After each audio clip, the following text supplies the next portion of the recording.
नमस्कार दोस्तों, आज की अपनी इस वीडियो में हम आप लोगों के लिए सफला एकादशी व्रत कथा लेकर आए हैं। उम्मीद है आप इसे सुनेंगे और हर क्षेत्र में सफलता प्राप्त करेंगे। चलिए अब कथा शुरू करते हैं। चंपावती नगरी में एक महिषमान नाम का राजा राज करता था। उसके 4 पुत्र थे। उन सब में लुम्भक नाम का सबसे बड़ा पुत्र महापापी था। वह पापी सदा पर स्त्री और वेश्यागमन तथा दूसरे बुरे कर्मों में अपने पिता का धन नष्ट किया करता था। सदैव ही देवता ब्राह्मण वैष्णवों की निंदा किया करता था। जब राजा को अपने बड़े पुत्र के ऐसे कुकर्मों का पता चला तो उन्होंने उसे अपने राज्य से निकाल दिया। तब वह विचार करने लगा कि कहाँ जाऊँ, क्या करूँ। अंत में उसने चोरी करने का निश्चय किया। वह दिन में वन में रहता और रात्रि को अपने पिता की नगरी में चोरी करता था तथा प्रजा को तंग करने और उन्हें मारने का कुकर्म करता था।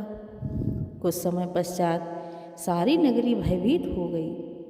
वह वन में रहकर पशु आदि को मारकर खाने लगा। नागरिक और राज के कर्मचारी उसे पकड़ लेते किंतु राजा के भय से छोड़ देते थे।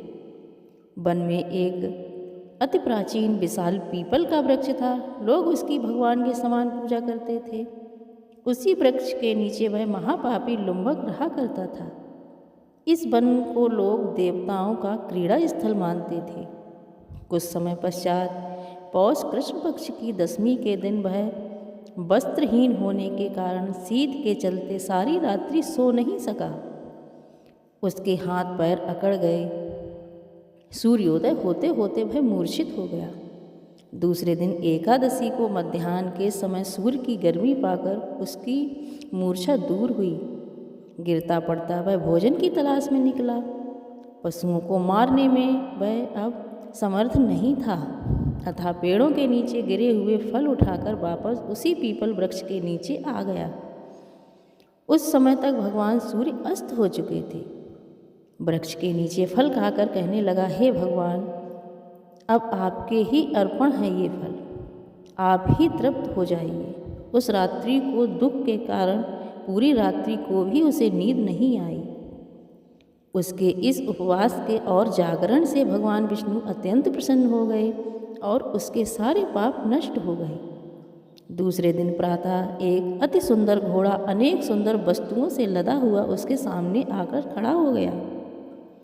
उसी समय आकाशवाणी हुई कि हे राजपुत्र, श्री नारायण की कृपा से तेरे सारे पाप नष्ट हो गए। अब तू अपने पिता के पास जाकर राज प्राप्त कर। ऐसी वाणी सुनकर वह अत्यंत प्रसन्न हुआ और दिव्य वस्त्र धारण करके भगवान आपकी जय हो ऐसा कहकर अपने पिता के पास आया। उसके पिता ने प्रसन्न होकर उसे समस्त राज्य का भार सौंप दिया और स्वयं वन में चले गए। अब लुम्भक शास्त्रानुसार राज्य करने लगा। उसके स्त्री पुत्र आदि सारा कुटुंब भगवान नारायण का परम भक्त हो गया। वृद्ध होने पर भी वह अपने पुत्र को राज्य का भार सौंप कर वन में तपस्या करने चला गया और अंत में स्वयं भी वैकुंठ को प्राप्त हुआ। अतः जो मनुष्य इस परम पवित्र सफला एकादशी का व्रत करता है उसे अंत में मुक्ति मिलती है। जो नहीं करते वे पूंछ और सींगों से रहित पशुओं के समान है। इस सफला एकादशी के महात्म्य को सुनने अथवा श्रवण करने से मनुष्य को अश्वमेध यज्ञ का फल प्राप्त होता है।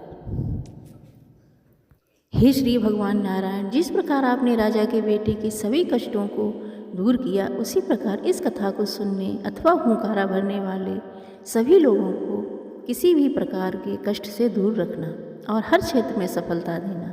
जय हो भगवान श्री हरि विष्णु। राधे राधे।